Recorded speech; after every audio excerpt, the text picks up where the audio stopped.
নমস্কাৰ বন্ধু বান্ধৱীসকল, পিজিকে tech info চেনেললৈ আপোনালোক সকলোকে স্বাগতম জনাইছোঁ। আজিৰ এই ভিডিঅ'টোৰ দ্বাৰা আপোনালোকক স্বনিৰ্ভৰ নাৰী আঁচনিৰ বিষয়ে জনোৱা হ'ব। এই আঁচনিখনত এপ্লাই কেনেকৈ কৰে তাৰ বিষয়ে এই ভিডিঅ'টোত আলোচনা কৰা হ'ব আৰু এই আঁচনিখনৰ এপ্লাই লিংক মই আপোনালোকক এই ভিডিঅ'ৰ ডেছক্ৰিপশ্যনতে দিছোঁ। আপোনালোকে যদি ভিডিঅ'টো ভাল পায় তেতিয়াহ'লে নিশ্চয় লাইক কৰিব আৰু যদি মোৰ চেনেলটোত নতুনকৈ আহিছে তেতিয়াহ'লে প্লিজ ছাবস্ক্ৰাইব কৰিব আৰু কাষত হোৱা ন'টিফিকেশ্যন বেলটো প্ৰেছ কৰিব। বলক বন্ধুসকল, এতিয়া ৱেবছাইটলৈ যাওঁ। ৱেবছাইটত দিয়া লিংকৰ দ্বাৰা আপোনালোকে এই ৱেবছাইটলৈ আহিব। তাৰপিছত এই 3 লাইনত ক্লিক কৰিব, তাৰপিছত ৰেজিষ্টাৰ অপশ্যনত ক্লিক কৰিব, তাৰপিছত কিছু সময় ৱেইট কৰিব। তাৰপিছত এইখন পেজ খোল খাব। এইখন পেজত আপোনালোকৰ ডিটেইলছবিলাক ফিল আপ কৰিব লাগিব। ইয়াতে পাৰ্চনেল ডিটেইলছ, আপোনাৰ নেম ফিল আপ কৰিব লাগিব ফাৰ্ষ্ট। নেক্সট আপোনাৰ আধাৰ নম্বৰ। নেক্সট ইয়াতে ভোটাৰ ID নাম্বাৰ আপোনাৰ।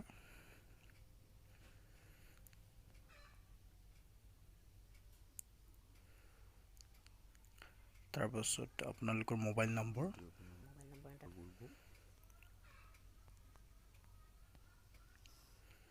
তাৰপাছত আপোনালোকৰ ইমেইল আছে যদি ইমেইল দিব পাৰে, নিদিলেও এইটো কথা নাই। তাৰপিছত আপোনাৰ ফাদাৰ বা হাজবেণ্ডৰ নাম দিব লাগিব ইয়াতে।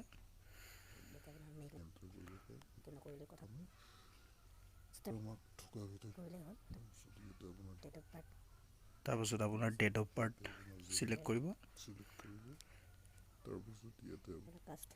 তাৰপিছত আপোনাৰ কাষ্ট চিলেক্ট কৰিব, ST SC OBC যি হয় আপোনাৰ। তাৰপিছত আপোনাৰ এৰিয়াৰ পিন কোড এণ্টাৰ কৰিব। তাৰপিছত আপোনালোকৰ এনুৱেল ইনকাম কিমান হয় বছৰি সেইটো চিলেক্ট কৰিব। আপোনাৰ 50 লাখ হয় নে কিমান হয়, 50,000 হয় নে 1 লাখ হয়, 50 লাখ আহিছিলে। তাৰপিছত আপোনালোকৰ ইয়াতে এড্ৰেছ ডিটেইলছ চিলেক্ট কৰিব লাগিব। ফাৰ্ষ্ট আপোনালোকে ডিষ্ট্ৰিক্ট চিলেক্ট কৰিব।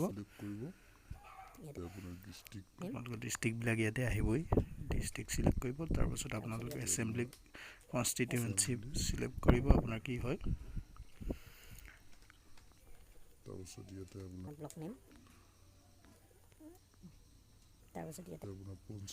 তাৰপাছত আপোনালোকৰ পঞ্চায়ত চিলেক্ট কৰিব যদি আপুনি ৰুৰেল এৰিয়া হয়, আৰু যদি আপুনি মিউনিচিপালিটি এৰিয়াৰ হয় তেতিয়াহ'লে ওপৰত যিটো আছে মিউনিচিপালিটি সেইটোত আপোনালোকে ক্লিক কৰিব।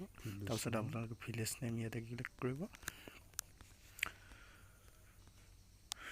ভিলেজ নেম চিলেক্ট কৰাৰ পাছত যিটো আছে ইয়াৰ্ণ পাছবুক, এইটো মেণ্ডেটৰী নহয়, ষ্টাৰ মাৰ্ক নাই, এইটো নহ'লে নিদিলেও কথা নাই। তাৰপিছত ইয়াত আপোনালোকৰ ইউজাৰ নেম আৰু পাছৱৰ্ড এণ্টাৰ কৰিব লাগিব। আপুনি ইউজাৰ নেম এটা বনাব লাগিব উইথ পাছৱৰ্ড।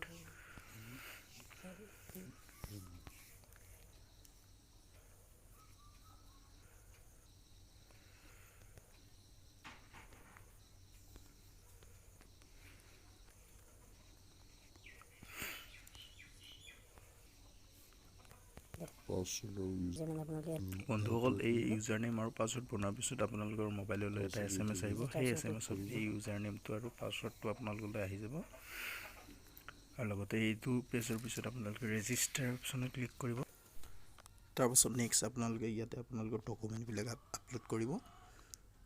আপোনালোকে ডকুমেণ্ট হৈছে ফটো, ভোটাৰ ID, তাৰপিছত আপোনালোকৰ বেংক পাছবুক, আৰু ইয়ান পাছবুকটো আপোনালোকে আপডেট নকৰিলেও হ'ব।